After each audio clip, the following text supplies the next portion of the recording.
Parce que ça, vous la première fois artiste habitana concert VIP à Paris. Donc, il y a un concert mais on a un concert VIP. Donc, ça dit qu'il faut respecter que VIP parce que bien ces hôtels à 180 €, s'il vous plaît. Donc, il y a quand même une bonne musique. Casino de Paris, ils ont moqué main, ils ont place au salon en hôtel. Et puis, pour les artistes, une fois au béton. Donc, ils ont qui choix? Ils ont choix basali. Ok. Ils ont choix basali, batali. Na Congo. Batali na Congo. Batali va dire que il faut artiste on a un choix au béton. Ils ont la chance. Jésus de Nia Sabine Mapé na Congo. Ils ont héritage. Ils ont héritage quoi? Il y a maman Marie. Héritage maman Marie, héritage à Congo, RDC. Il y a RDC. Nicolas Mokondi TV, vitesse yo wapi, souka na chaîne. Abonnez-vous. Papa Hervé, ça va? Ça va. Alors ça fait plaisir de vous recevoir, surtout le côté me regarde, moi, tout la maman n'a dit bongo. C'est vraiment, c'était l'idée est venue de qui? Et pourquoi quand tu peux réaliser Nzembo ya tromplé wana? Parce que Nzembo bon te retrouver dans la musique congolaise. Bon, déjà, regarde-moi, en fait, il y a une Nzembo déjà depuis longtemps, depuis Maison Mère. Ok. Tout ça, on a concert, tout ça, là, sous ma bêta en haut. Et regardez-moi, tant on a photo. J'ai eu à travailler avec réalisateur autour ça, à Harmonie. Et il s'appelle Wanted. Donc, il faut modifier texte. Donc, Wanted, il faut modifier texte. Et bon, on a partout les alliés à Lingala, en français.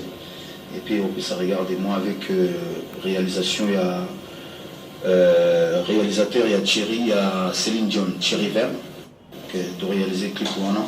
L'idée c'est là parce que on va imaginer la vie, mais il y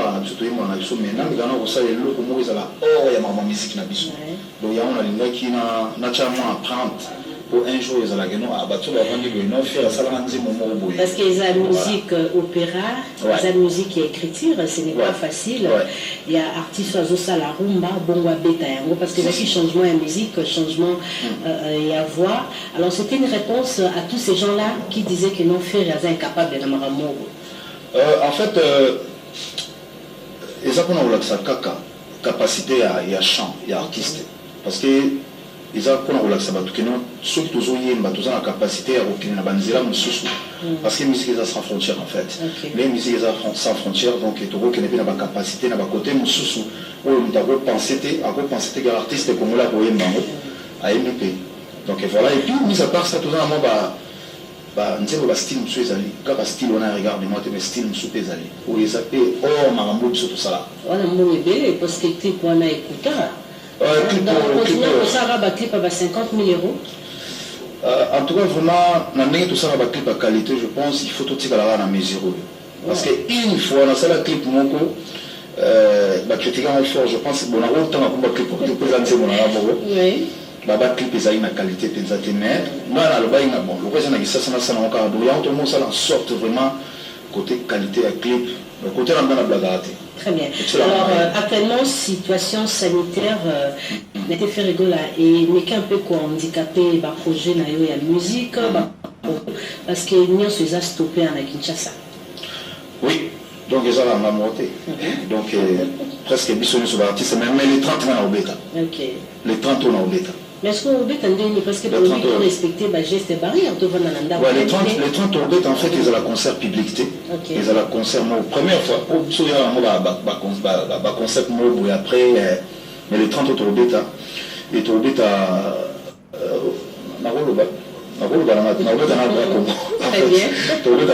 concert et après il y a une conception il y a bien l'autre concert ils en ligne donc le 30 juin pour ça la fin de sur plaisir le bateau nous sur ils allent en direct qui est en ligne internet bateau tout bazar na crédit na la concert ils en direct en ligne je pense ils attendent direct na télévision. Voilà, très bien. Il y a un Pullman. Voilà, on a battu le Balanda qui n'a pas période de confinement. Oui, Balanda qui concert au Beta qui na Côte d'Ivoire.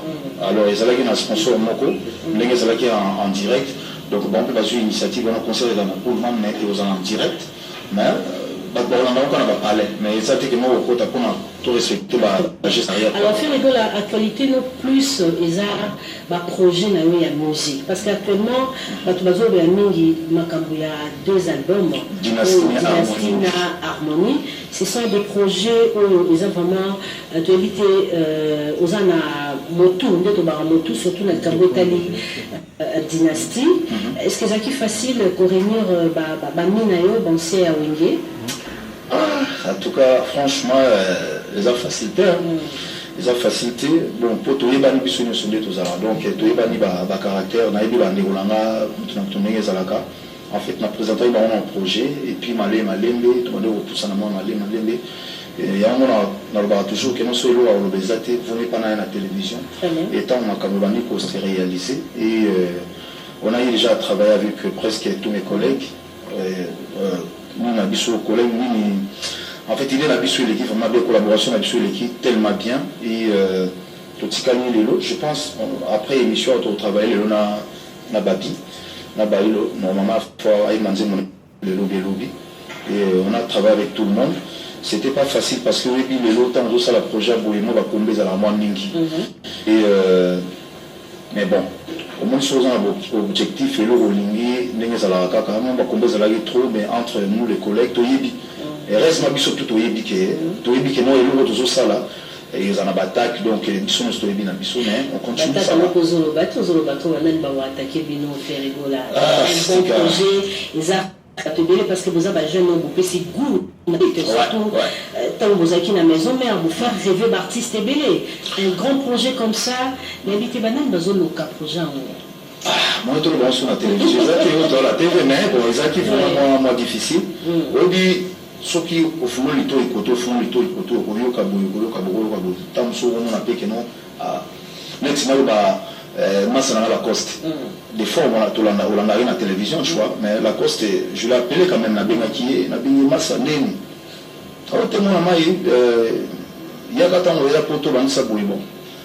Moutoukak, jusque-là, tu as mis à Lacoste. Très bien. Tout donc, c'est bon, mais est-ce que vous avez un bonbon, on a évité de faire une dose de foot à Bango, tout le bonbon, on est non. Ah, moi, je suis l'autre dans la télévision, non, on fout à Bango. On a bien que nous avons projet entre collègues. Donc, on a battu comme un dimanche. Donc, nous avons un dimanche. Ils ont un album. Donc, unification,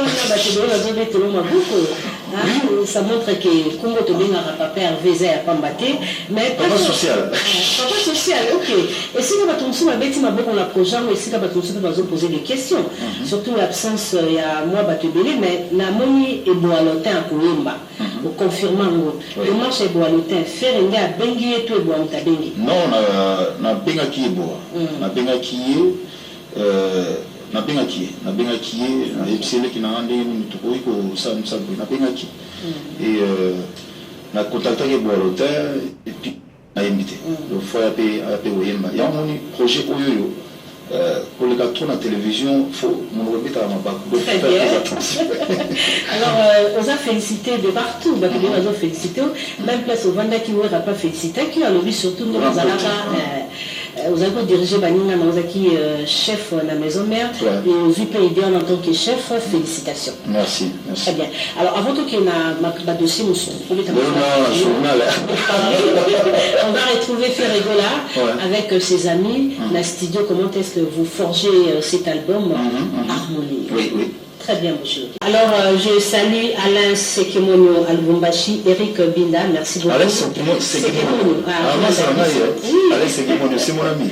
Ok, Willy Moucheni, Linda Diangana, Tété Boimbo, sans oublier Paolo de Souza, pas Zolanda. Tété Boimbo, Paolo de Souza. Très bien. Je suis un autre trop, toi que ça a patience, qui tombe, si c'est Bétric, Lucaboué, Séraphine, Boongo, Thierry Mofila et bébé. Offradel. Voilà, Offradel, moi, j'ai les anniversaires encore, ma sœur. Très bien. Alors, Ferregola, Voanayo, Sogozoyemba, Badbari Markaka. Aujourd'hui, tu fais partie, il y a un grand chanteur ya Congo, mais Nakolingana Yeba, Yomoko en soi, la particularité na yo Izarani to, et là on a les autres sont incapables de le faire. Franchement, je vois pas. Je vois pas Naïbi qui est. Bah, côté fort, il y a fait rigoler. Bah, côté fort, il y a fait rigoler, les alliés, respect à voir. Très bien. Côté respect à voir, parce que nous là, moi, trop qu'on respecte voix. Mais je que na Congo, tout ça, na chanteur, bien. Et ils ont la chance. Jésus de Nia Sabima Pena Congo. Ils ont héritage. Ils ont héritage quoi? Il y a maman Marie. Héritage maman Marie, héritage à Congo, RDC. Il y a RDC. Voilà, très bien. Alors on va parler maintenant concernant Casino de Paris. Tout à l'heure, dynastie aux hommes Casino de Paris, cette salle a une histoire. Grand. Il y a l'Amérique, il y a France, pour une première, un Congolais va prester au Casino de Paris. Je ne sais pas faire rigoler, comment on prépare le spectacle? Spectacle, toujours préparé en gros.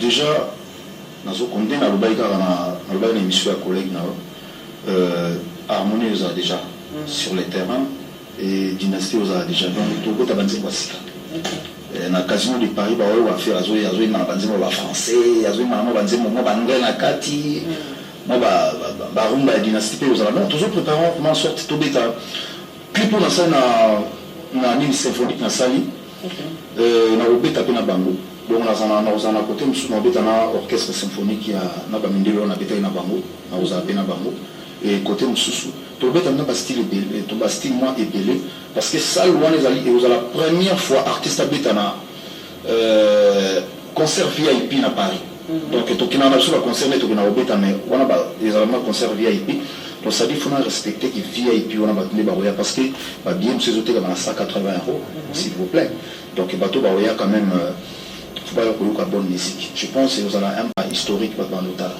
Voilà, ça le prestigieux, le batelier va critiquer, qui fait rigoler.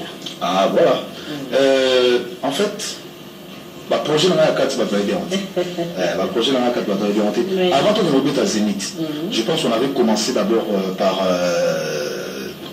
par Bruxelles, si je me souviens encore, oui, nous on commence déjà, avant tout un année, nous avons en mémoire. Mais sauf que Casino de Paris, ils ont moqué main, ils ont place en Sarah en côté. Et puis pour qui artiste une fois au béton. Donc ils ont qui choix. Ils ont choix basali. Ok. Ils ont un choix basali, batali. Na Congo. Batali na Congo. Batali va dire non t'es faux artiste on a une fois au béton. Donc voilà. Voilà. Alors Naïma, comment tu arrives à se métamorphoser? Là, je vois la chanson au Betaki, il y a Brian Adams, une chanson chantée en anglais. Oui. Fait beau la commission en français, mais quand tu écoutes ça, on a dit à Isaïe, mais c'est bon en français. Oui, je remercie beaucoup manager Ayam Pita, Picasso Mayabo. Franchement, ils ont une idéologie, ils ont une idée, non, le pas tout ça, on a fait, il y a fait la maman, je crois.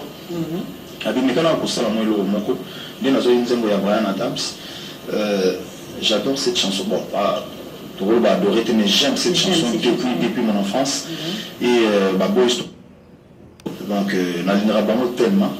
Pourquoi pas, il y a au biso ba Congolais ba critiquer tout temps on va l'anglais ba critiquer et on a préféré qui au bon on en français et aya vita ba na Picasso ba edenga donc tout ça lié et puis les ala moi menimo ya moi muke après écoute on a eu mon asko yemo ba boys tout même il s'appelle comment les gars encore yemo ayo sala les sous donc les qui initiative car pour c'est les amours la fan son ato quoi. Voilà, très bien. Alors, deuxième question, surtout car on a le Casino de Paris, dans mon préparation, on a pour convertir la musique opéra, Narit Namususo. Est-ce que les une exigence avant d'être à Casino de Paris, il faut un style, il y a Mozart, grand ou Balika à Casino de Paris? Couteau, au tient plus à l'oreille, nous le vivons, donc ça dit qu'il faut visionner la concert avant là. Et En fait, nazolinga soki bato baye bato baoya ya komona eloko peut-être nano bamona mpenza te oyo ta mosusu naloba te ke no oyo basala te parce que bavi beaucoup basala trop baseigneur chiro basala trop babeta baolympia soki une semaine soki un mois bio mois ndimwana mais baya koyoka quand même na génération oyo biso toza nango amefere quand même na casino de Paris a changé moi style et musique na biso baoyoka mwa eloko mosusu mais baobina pe parce que tout ça a besoin d'animation tobina to quand même côté musique baoyoka mwa normalement toyemba rumba rumba toyemba ngo mais ba aussi bayemba mais neti siko ndinga zo bagimo rumba trap ngapi na sali siko eloko le côté ba bete tant toyemba rumba wana pour seigneur rochewa yemba tellement danger banze musu na yoalo na bi na bangi ba papa yemba ba yemba tellement danger mais ce qu'on a peine na yé pe na rumba trap mais na autre chose en fait na mapé que non un jour ba o ba non te faire école la quoi ba référence na yé ezali rumba trap nous compliqué biso vie rumba trap on a peine na idéologie na rumba trap faire école les allons mettre jeune leader innocent habite à Afro-Congo. Voilà, donc on a rumba trap. Très bien, avant de revenir sur album Dynastie. Oui. Alors, Ozaki Mukali Bosso, la génération Nayo, ont parlé sur album Urbaine. Mais ils ont quitté un bébé. Pourquoi ils ont quitté un bébé parce que, au moins, pour nous réaliser et locaux. En fait, collaboration dans Bamuto, dans Sanae, Azoki moi voyage moi à moi longtemps. Et le coup, ils ont projet autour de ça là. Ils ont été dans ça là. Frère tout travaille ensemble et au fur et à mesure tout le salon malé ils ont avancé musuna yimba depuis 2014 avancé musuna yimba depuis 2014 et puis comme ça bagent bio quoi il faut texte et vendre tout bien parce que oui banzi moyebe c'est bien bon et puis mais tu dois interpréter ça aussi le bateau temps ba yoka oui, je suis d'accord, on est au fond de la main, tout à fond, il doit jouer comme bien. Ça organe. Ça organe beaucoup de thèmes, mais prononciation en fait. Biso côté, on a donc, oui, biso à Congo. Et j'ai eu vraiment l'état à travailler, les amis sont tout. Est-ce que ça te gêne, ma prononciation? Bon, le roi biso, comme on est au monde à Rouen, parce que non, tout ça va français. Et pourtant, biso, on va absolument là. Très bien. On va lingala, mais bon. Quand on a déjà tout sautant déjà mais bon et ça que nous nous vivons dans mutu et tant harmoniser au piment bazoka prononciation bazoka maloba oyo bazoka et bazoka comme ça que nous bailler dans concert il y a honte bazoka donc il faut tout éviter moi bloquer voilà alors cet album c'est un défi à faire rigoler pour na des tracteurs naé tu fais quoi pour Esima vous savez pour album moi tout le monde qui non et porter Pembuma. En tout cas vraiment depuis 2014 jusqu'à 2021 vraiment il doit apporter quelque chose. Il doit apporter quelque chose déjà. On va goulo bazar partout dans le monde. Bah gladiateur bazar partout dans le monde. Et nazora ba critique, nazora ba message na bango. En tout cas vraiment to lingi album na biso tan webima. Ezala boye donc tout ça n'a pas idée ezala boye tala moto tel il faut faire très attention il faut ezala boye donc nous sommes les autres côtés tout on a matoyi tout ça là qui album on a qui na bonne direction andingi na biso et côté featuring c'est très important d'inviter artistes congolais au bazako évoluer pour la France Banino Gims et tout. Je pense il est toujours Kenango tout ça moi quelques artistes to yemba déjà nzela toujours Kenango là bien les gens nzela nzela va featuring les ala suki okuta bosali ça dépend ya temps parce que tout kota na ba covid banini délai tout ça donc voilà c'est là de tout ça là on a biso surtout putain artiste surtout mes managers azali à proposer artiste tel on était que nous ça un artiste tel il faut que le procédé à ça non donc on est sur la bonne base. Quoi. Très bien. Alors, Ferrigol actuellement, aux a la bonne relation avec l'artiste Ebélé. Surtout presque tout. Oui, quand on sali live acoustique, on voit qui est innocent, on voit qui est bien affilé. Vraiment, aux a qu'on entretenu la relation bien. Mais avant tout, on va voir une photo. Photo? Oui. Ah, innocent. Le jeune leader. Oui, le jeune leader. Voilà, votre projet. Bon, Bandi Garabo critique le Bandi. Oui, pour les réseaux sociaux, le Bandi Garabo, il y a eu des gens, non, il faut boycotter ces projets. Ouf, on a déjà travaillé, on a fini déjà la chanson, on a mixé même. Donc, on a déjà tout fait. Donc, tout est dans la phase de clip, on a des gestes barrières, on est mambo et zali. Alors, clip, tout ça, les autres, c'est un faux, moi, mon kilé, zala. Donc, on a déjà travaillé, on a fait une très belle chanson. Dansant. Alors, Bababi m'a réuni son jeune leader. Mais est-ce qu'on nous a papa? Ce babou bengaï na kombo mo obengena. Inosbi. C'est moi? Inosbi, innocent, Inosbi. Aussi, on m'a été posé à comme belé balé padre. Ah, on peut dire bavé tigre, non? Bavé tigre. Très bien. Bavé tigre. Ah, la race nabino? Ah, ça, la race nabiso. Mais tu dans les araignées, non? Oui, non, la vidéo, tigre, banane. Bavé tigre. Non, la innocence à la race nabino. Au moins, banane. Ceux déjà, au moins la Congo va prendre au bima. Faire la vente pour aller bêta les on a la blague. Très bien. Donc, si on a vendu dans autant à Congo, on sait qu'on va reconnaître. Ok. Ouais. Voilà. Alors, Ferrigola, tu retrouvé une image, hein, Mochilo. Avant de continuer ma question, parce que Ferrigola nous a rappelé nous ta calme. Très calme. Mais tu nous expliquer bien on y va, Mochilo. Donc, ça, la Nzembo, il y a boss chez Temba. Et dans ce temps, parmi les balles qu'on y a Mboka Lambiso, j'ai eu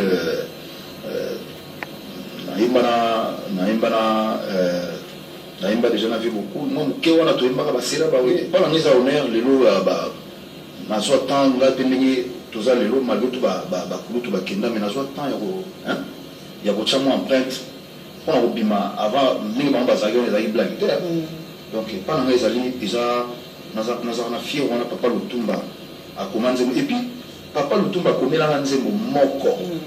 Dans lettre, on a lancé mon cassette jusqu'aujourd'hui. Parce qu'artiste est même morale qui na média na lobby Lutumba narratique que jazz, bana auto pardon à Benga Kayo, ou Yakate, je ne sais pas. Non, je pense que nous avons apporté Papa Lutumba une fois à l'écart, Papa Lutumba à l'écart, mais nous avons apporté Voilà. Alors, vous savez, le projet Moukasukana, Joski Kiamekuta, reprise Yanzembo Alita Chamala, et Joski Azate, mais au continuer projet Wana. N'est-ce pas? Normalement, c'est là tout ça la clip. C'est là tout ça la clip. Alors, tant honorable Alita Chamala qui moi matin à Moko, donc tout à l'heure matin, et c'est là qui dimanche tout ça la clip. Et les dimanches on a Koufara. Dimanche joue tout ça la clip jour à Koufaka. Et Nazara à côté moi il y a pas Kinko les Kunande honorable Alita Chamala Benga. Mais bon, le roi tout ça là déjà Nzembo. On a hommage naé et on a tout ça là qui non faut vraiment clip et ça là pour Ferrigola Batbalobi ou le Baramingité. Oui. Ferrigola Azara toujours silencieux dans l'accusation de la porte rassurée. Oui. Actuellement, il y a une femme qui a travaillé pendant animation, Rite Nzele, Azoli Kaza va faire foutarate et tout. Mais par contre, tout ça, on a des témoignages à Banina Nayo, Ferri c'est un artiste de cœur. Ah, Babindo Mago. Rite Nzele. Ah, donc il y a. Rite Nzele a dit bon. Azon a 2000 francs là. Rite Nzele.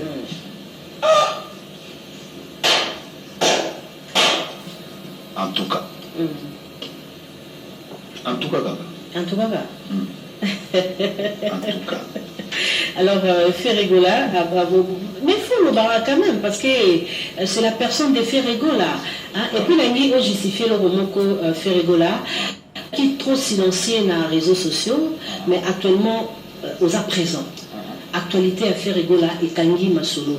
Mais qu'est-ce que tu as compris? C'est très important aux à la présent dans les réseaux sociaux. Là, à la présent dans les réseaux sociaux, on a bien. On a polémique, on a bêta slogan, on a eu ma vida kala. En fait, les gens, tant qu'on a critiqué au Basalara, il faut changer peut-être méthode, mais façon de travailler. Et pour l'équipe, il va bien organisé, il va travailler. Tant que nous avons les réseaux sociaux, mais toujours travailler en bien.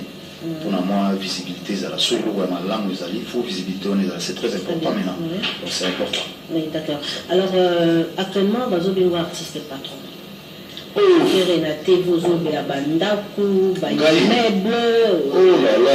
dans notre $20, non, jamais. Pardon. Voilà, humilité précède la gloire. Donc, non. Si vous avez une question, il faut la façon de répondre. Pour les dans la TV, tout dans la TV pour toi ou la sabat, tout est dans la TV pour nous. Voilà, on fait un message, surtout à un musicien. Donc, art n'a plus allé musique. Art n'a plus allé découvrir la TV qui n'a ou la ça qui n'a pas voilà tout ça non. On les allait pas, les allait ma vie privée quoi. Les allait ma vie privée et en tout cas vraiment on a eu des basala avantage. Donc on a eu des basala avantage pour nous avoir un temps unique ça. Non. Banda kumingi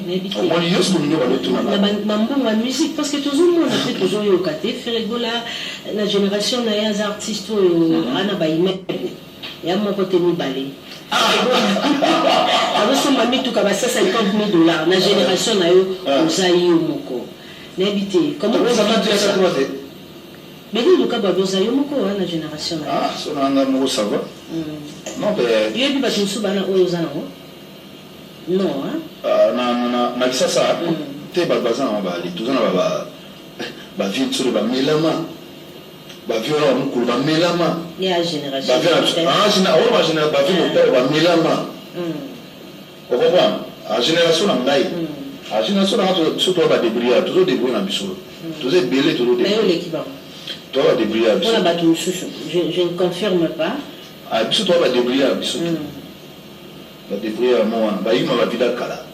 Mais est-ce que phrase en moi ba yuma ils vont se baisser sur une histoire là qui vont rebelle la mitou et après faire rigoler na phrase ba yuma ba vida kala yuma ngonani bon ba yuma ba vida kala il faut nzembo mo bima pour na expliquer ba tout point na ba yuma ba vida kala il faut nzembo mo bima ils ont un slogan ils ont entendu na zo kwa kila mtu mais ils ont tout le monde déjà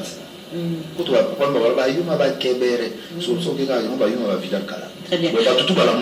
Alors, autour de l'homme, on s'est référé à Wenge à Kala. Mais on peut à Wenge, mais par contre, Ferregola, tu as réussi, place au Banina Moussou, à Chouaki. Bon, tu vois le bandé. Répondre à mon on dit que la réponse de cette question. La réponse de. Et Chokakayo, non. Les apposés affairés. Parce que nos artistes au point de battre oui, ça, je suis l'artiste le plus combattu dans la RDC. C'est moi Ferré. Mais bon, les gens ont m'embêté. Mais moi, je pense que le roi n'a moi, moi, la Marie Makesse, au maire, au Nzamba Tchakatinanga. Et. Voilà, je suis combattu. Hein. Alors, comme on citait, comme il y a maman Marie, il y a une question, il y a Bandeko Banapoto Balobi, quand est-ce que Ferregola va immortaliser maman Marie parce que maman Marie, hein, en tout cas, on a RVT à la télévision Koloba. Oui, maman Marie. Voilà. Ah oui, hein. Nous avons un Moko. Nous avons déjà, je pense, au Sahel. Merci vraiment à l'idée au Pessina. Au Sahel, nous avons parce qu'elle chante très bien. Elle chante tellement bien. Oui. Pourquoi pas un jour, Toemba. Mais on a déjà un frère, Orligola, Toemba Penzemona. Orligola Paimba, bien, il va digital Paimba. Tout le monde a une image dans les réseaux sociaux faire à Zoé Malamouana. Oui, Mélina. Actuellement, elle ne veut plus parce qu'elle fait ses études. Elle est concentrée avec ses études. Elle veut plus à ça. Comme on a parlé de ton fils, Ferregola, comment tu as départagé ta vie professionnelle et ta vie privée? Parce que nous avons un petit blesse pour nous, il y a une affaire. Et puis, tous les parents, un dictateur, au moins, les réseaux sociaux, au moins, l'affaire est. En tout cas, je ne connais pas vraiment ta famille. Au départage. En fait, la discipline, on a dit que. Mon papa n'a pas de discipline. Et on peut baser dans moi discipline. Il y a trop dans les réseaux sociaux. C'est ça qu'on a bien à Bango. Parce que moi, la fois, à l'aise, en fait, place à l'Otambola, à ça la ville, à Batunyoso. Moutunyoso, ça a été que nous pouvons bailler. Non. Batunyoso, baza na bango na baza na besoin que goye mbaye. Mais on a besoin de toi, docteur Jeff Njadil était à l'Inabaye. Face à l'humanité. Mes enfants aussi sont comme ça. Oui, mais il faut pas comme moi Mikolo va dépasser Natik Najou Miki na Moïma. Voilà. Très bien. Alors je salue le docteur José Saïra. À Nissi, aux États-Unis, Nesha Pidi, bienvenue. Pindi, merci, bienvenue Kialanda, Gary Miguel de Lyon, Gisèle Diane. Alors, information après c'est ça, Casino de Paris, oui. Ferregola. Casino de Paris va bénéficier de Bazabana. Va bénéficier de Namo. Dans sa don bateau, tu vas être à mon concert. Ouf, ça je ne sais pas encore. Donc toujours travailler et toujours travailler. Tout à la concert. Toujours travailler. Moment portant le coca. D'autres voyages à garde. Dans un répertoire riche, tout à l'heure, tu as retrouvé lors de la prestation dans l'olive verte à la boulevard. Mais comment on côté concert à faire à communiquer pour ça, générique? On fait un rumba penza. Concert on a 15 chansons. Les collègues dans la blague internet concert au bêta les 30 on a sagé na parce que dans moi le biga dans un répertoire mouvement bien. Donc on va avoir un sens interdit, na bani na lingina lobana tina libala kilwen na bana bakote kuna na zoe male na zo chité ba kérosène na matela yoka kise donc ba blu wani so na oyemba mo ti to chité na banzembo si. Très bien. Voilà. Alors on va faire plaisir à Gladys Chilanda. Tombeza option Ira Makoma, Bokulaka, Popol Lianza. Sans oublier Alt Soir. On y va avec les spectacles de Ferregola. Tu réagis sur le concert, il y a l'olive verte. Tout le monde a bandé qu'on a vu sur le benga à Chege, Bazara Libanda. Est-ce que c'est vrai? Ils ont la banamoko de benga kana français, les enfants de la rue. On repère ça dans Misala. Les enfants de la rue, parce que nous avons une émission, on va dire une émission, on a télé dans les réseaux sociaux, avec nous faire un cabagi $20. $20 est un bon montant. $20 est un bon montant. En fait, chez Guéwana, à partir d'aujourd'hui, dans le baron de Zola, $20. En fait, si on va travailler, surtout quand on va chanter, en fait, il ne faut pas apprendre à travailler. Mais ça, les alliés, moi, Sima, ou même moi, Kayas, comme ça, moi, sueur, on attend les autres bima. Après, on te paye. Et ça, que nous travaillons quelque chose. Parce que il ne faut pas encourager les mal en fait. Vous êtes comme une c'est non, c'est pas une fort. Fait rigoler qui au $20. Non, c'est pas une fort. On est là tout le temps, on est là. Vous êtes là, non, à partir d'aujourd'hui, chez les Bakouna 20. Donc, on a son ici, là, $20 et moins. Il y a des chèques, c'est ici. Donc, en fait, il y a un meilleur, son avis vraiment bien. En fait, au lieu de tant de choses, on fait le travail quand même quelque chose. Quelque chose, non? Et ça peut être un autre tour, moi, d'abord, boulot, moi, la chemin à Bassi, là. Très bien. Alors, Ferregola, au Salanze Momoko, en compassion, na Bandeko ya Est.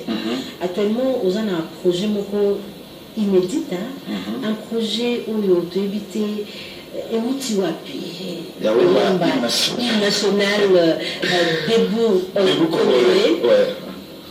en fait, l'idée, il a une Natala Beyoncé, Aïmba, hymne national, je pense, avant, jour, il y a investiture, il y a Obama, je crois.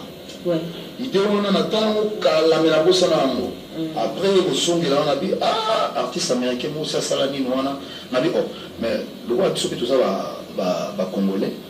Naza pe artiste ya mboka, pourquoi pas na proposer na mboka nanga na cha voix nanga pe pour na pays nanga na yemba hymne national ya mboka nanga et ça la pe bien soki lelo na sali hymne national ya mboka nanga na pesi yango ba exploiter yango comme quoi que oh, jusque là hymne national est salama mais to yemba yango mais il faut que ça on en valeur que non mutayoki hymne national faire la tindika ya hymne national va mettre en danger. Donc, on a eu l'idée parce que bah, Maître Béra de Prince des Amours, se plaît une idée à mon pote, si on a le bateau, on a échappé, et puis on a du trésor, la Skolim Bunza, Cherika, Sachiko, Simisi, Dodo Wechi, la Pessimoto Nagigi Makumbi, Azola Namasa, on a ensemble, Irène Teotimi, Eric Fekira, Médé, Isongo. Il y a Dadam Wabana, Chuke Lomboto Bokulaka, femme d'affaires de Chibam, Vieux Costa Couleur, Chico Mabelema, Claude Lukebakweno, Shérif Kachiko, Paul Fikipo, Paul Moutou, nous avons un transporteur. Ah, Paul Moutou, nous avons un transporteur Souka, Papi Sapo, donc voilà. Donc l'idée, vous allez malin mini, mais nous avons une kota na ina, nous avons un chef na bisou ya ina, na proposé par moi l'idée, on va péter la main le symphonique, et tout ça les lois ensemble là-bas. Non, placement que vous carabino d'artistes aussi na rasiko na ina. Non, to kalara penzate, to kalara te. Mais sur le plan musical, surtout la Libye, on va tanga rango ya otanga. Ndenga na yembaka, bango sikoyo neti fallait to mettre concert na zone au bapusi. Il fallait to mettre on a banaina. Donc na kembe pour la musique na en fait ba komi yango. Ngabu na kama na ah ba komi yango, musique on na yembaka ba koma rango. C'est intéressant quand même. Biso autant à Doremi façon la cité il y a en tout cas bon mais bango baso tanga baso déjà ils ont important pour reconnaître bango c'est vraiment très important très important. D'accord. Alors Ferregola, il y a encore une question. Ferregola, ok, tout à l'heure Côte d'Ivoire. Oui. Musique Nayo et Katisi Libanda et il y a un projet avec une ivoirienne de José, voilà. Mais habité aux eaux bon, Côte d'Ivoire, en fait, adopta vraiment rumba ma kassi au sanate. Kutu. Lingala kuna obi ke baba. Nde tozala baton surtout awa tozala je le salue master ngai Jean-Marie Molato. Jean-Marie Molato bazali Didi Kinwani bazala kuna na pesi moto na innocent beaucoup de bango donc adopta rumba nde tokena bo banzembo ya Ferregola banzembo ya collègue na biso misusu adopta kuna. Alors pourquoi pas pour na kosala bango plaisir wana na lingaki vraiment parce que ceux qui au côté bien vraiment na Côte d'Ivoire au côté na Mali au côté na Ghana au côté na Sénégal au côté donc pays frontalier wana nyoso une fois Côte d'Ivoire ils ont le centre une fois pour fumu na ninga balela rumba kuna balela rumba na niveau mo ya osanate donc considération oyo considérer rumba kuna nde biso mo ba komole likana biso ba komole na ko considérer voilà ok tout ça na rumba mo wa tout négligera bango kuna eza kilo ya osanate voilà. Alors naïma na nzembo ya debout congolais là aussi tu fais la politique hein. Moi, je suis apolitique. Hein. Je suis apolitique. Est-ce que la politique n'a pas intéressé à couper? Politique n'a pas intéressé à mater. Pourquoi? Non, moi je suis apolitique. Je suis apolitique. Donc, total avant de nous avons même. Et l'autre, ça n'a pas si. Tout le monde sur la membre politique. Et l'autre, la monde a blagué. Oh, sur la membre politique. Mais bon, le roi de la télévision, comment on le libre? Mais moi je suis apolitique. Oui. Politicien, ça moussa na bango. Ferregola, artiste, ça moussa na nae. Avant ça, moussa na nae, mais campagne de diabolisation à l'égard de Ferregola. Comment tu vis ça? Ah, ça, je suis habitué. Il y a campagne wana de l'Omo en Demona. Et on a déjà na misa bloc on a ndenge petit na mpomba de pliga lobara so na zalaki na faire gola ndenge ba sasara dona ebiti. Et d'ailleurs, comme on t'a dit, il y a des pics, il y a des relations parce qu'il y a une bonne temps aux arènes à la maison, mais tout le temps, il y a passage à la télévision, toujours des loges. Non, il faut aller il faut aller alors, Ferrigola, Obimisi Rebo, soutenir Rebo. Mais ça, les artistes, ils ont besoin de soutien. Comme si ils ont mérité soutien. Non. Au moins, Virginie, tant que artiste, tant que tu auras raté. Mais tant que tu auras mais il faut tant que tu auras tant que tu auras autant mais tant que tu auras et puis donc voilà. Et la belle Nabiso, les abouizali, ils ont ouvert pour nous tout. Très bien. Tous autres, la suite, on a sur la télé label, en fait. Donc, dans une relation, on a presque sur la soupe à la été. Quand on regarde les gens qui sont là, c'est là qui tout ça. Même le rythme zéro, le coup tout ça, le rythme zéro, n'a pas de rythme. N'a pas de rythme. Ndana benga la mari tindeni mzele neni na kamu lero bino na kabo na kamu. Alors bato beli ven kambo ya adimisi balider ba misi ba otse pa na ni ba osa succès. Alors ba ope ba otse pa na yoza fier na bango to il faut ka to komisari. En tout cas vraiment artiste na ngai pour oyo fruit na ngai penza ezali za artiste na ngai wana oyo comme na sale fort pena kino ba pamo eza ba tebit. Non, on a artiste na mimisa peni na vandia baza pena ba orchestre musu ba kina ba orchestre musu ba sala bani na bango. Eza fierté na mapix. Eza le roi net na vandi boy, le roi de la force la fière. Bana wengi ba souverain premier ba vient na ma wengi faut ba la fière. Petit na bango, le dernier fils na bango wengi. Yem na vandi boy ba fière. Voilà, sommes tous fiers. On a comme esprit ma bien na tant que comme ba wera mingi et ndongwana ka pa faire aux hommes là-bas reconnaître comme cofondateur ya maison mère. Era mo ya. Bon ici pour reconnaître yo. Tant maison mère banda nazara ou nazara. Nazara. Alors. Merci beaucoup. Alors tozonga na artiste na yo Rebo. Oui. Toi qui était connu grâce à Ferrigola, quand tu vois cette dame-là, nous avons une dimension à banane. Parce que musique, côté bassi, ils ont facile à propulser. Voilà. Bon, je suis venu à la télévision, soyez pas aux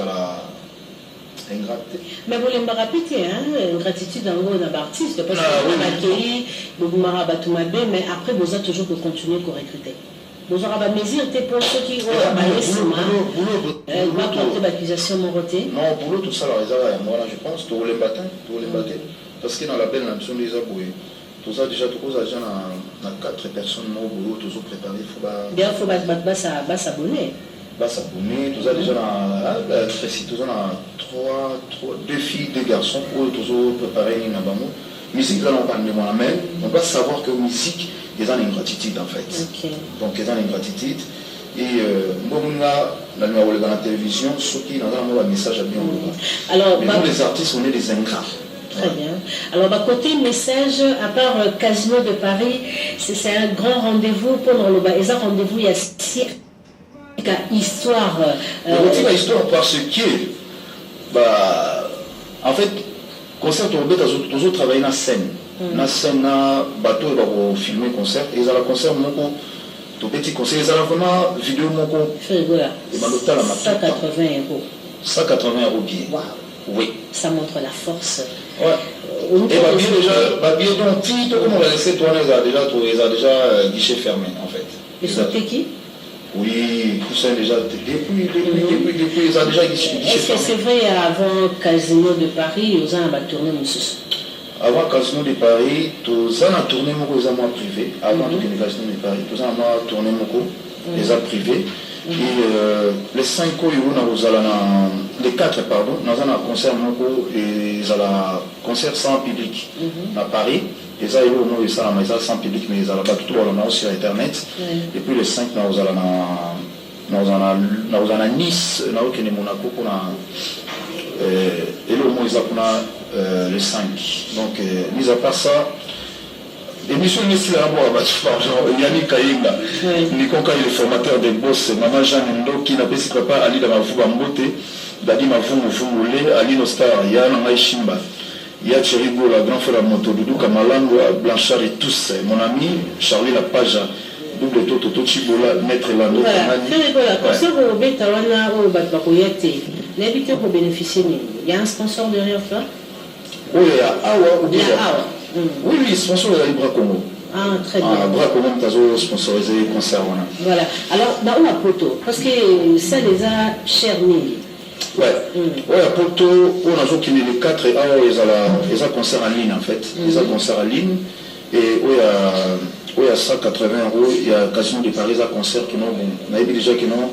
En France déjà, en Covid, ils ont déjà stoppé et puis autorisé la plate pour la sans masque déjà. Tito comme en novembre donc ils ont la pépère. Voilà, alors on vit avant le Casino de Paris, il y aura déjà. Nous aurons déjà l'album Harmonie. Donc ils ont déjà pris le clip. Nous avons déjà un clip dans la chaîne, un clip déjà tout. Donc toujours c'est la organisation Mickey. Et puis bientôt on a affiché. Mais comment est-ce qu'on peut réaliser le clip qui est à Guadeloupe, au Bouja qui pensa réseaux sociaux. Qui est à Guadeloupe, à Zanzibar, nous avons qui débrouillé. Nous avons Monaco, nous avons un clip tourné à Monaco, à Nice. Ok. Et ça a combien de chansons? La majorité de la salle a la salle 25 titres. Donc Harmonie la salle 25 titres, mais oui, au Bima, je pense que vous raisonnez et Bima entre 12 titres ou 15 titres. Donc Bima, mais tout ça 25 titres. Voilà. Alors, Ferrigola, tout le monde a confiance, tu dis que Européen, tout ça là, Kitoko, la Harmonie et puis Dynastie. Mais tout ça, on a posé une question, on dit Bagalobi, Kobimisa 2 albums à la fois. Bon, qui est Gilles Nabim, ça a 3 albums à la fois. Ils ont 3 CD, rouge, bleu, jaune. Ils ont eu 3 albums. Ah oui. Il y a un moment dans un temps pour un album parce que je travaille vraiment beaucoup. Je travaille beaucoup. Donc, nous avons travaillé, tant on a oublié ça. D'abord, c'était là. Voilà, Salon Dina, je te salue, Ali Nostar, Timba, je pense, Pichou Chimba, merci. Pichou Botoko, Gobé, Papi Mbala, Orsine Lumene, Bayayi, Zaponda, Jres, Tamba, Dieu merci, Nganda, Guilhem Avakala, Guilhem Avakala, je salue, Junior Mazono, sans oublier Shaggy Massassi. Je salue Bonnette Tsoki. Émission aussi là. Émission Sili vraiment. Émission Sili n'a pas si vraiment ça n'a pas pu m'attendre les mots. Il y a message Moko Boye.